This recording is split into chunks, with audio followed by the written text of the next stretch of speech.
What is interesting to see these days is this generation of directors who are in their 30s, who are gamers. They were born and raised with this medium. And it's obvious that their experience as gamers had an influence on their work, and this is sometimes very, very interesting. But at the same time, it was also interesting to see that in some reviews, when some people really hated a film, they say, oh, it was really bad, it was like a video game.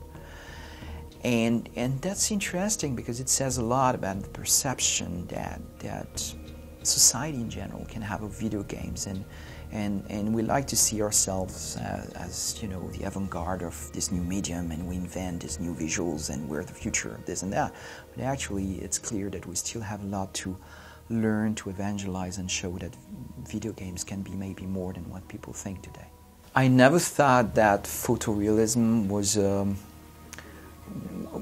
the holy grail in any way. I never thought, oh, this is what I want to achieve.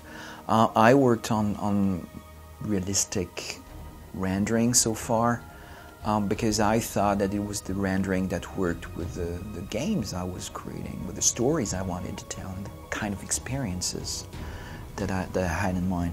But actually I never thought that, oh, this is the ultimate goal, this is what we should all go for.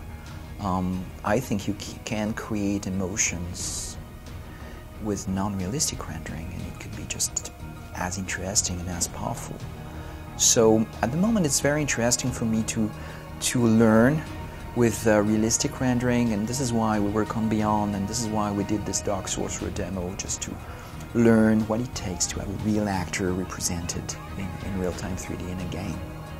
But then you can take everything you learned working with the real actors and apply it to characters who are not realistic, and still get the same essence and the same emotion. Excuse me, could I borrow your telephone for a moment? Oh yeah, sure. Dave, don't munch up all my minutes, man, okay? I am used to live with doubts, and it's something that can be painful at times, but I think it's something that is necessary when you try to create something new, because if you start being absolutely 100% sure of everything you're doing and never challenge yourself and never ask any questions, then you're probably missing something. So yeah, I really question myself all the time, and I live in doubts, and oh my God, I mean, a game like Beyond, it happened to me every day that I thought, why am I doing this? I mean, is it going to be appealing even to anyone, or is it just me, you know, believing in something and seeing something that maybe is not there? And yeah, it's a strange experience. You're really happy when people enjoy it. You're terribly sad when it's not the case.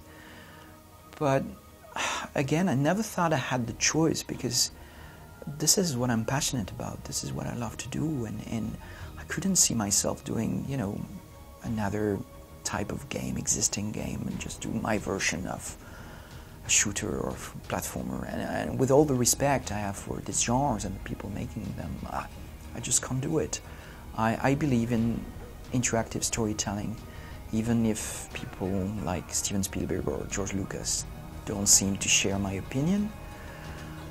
I'm very interested by seeing if it's possible, and game after game, yeah, I build confidence that it's definitely something possible, interesting, and hopefully appealing to more and more people out there.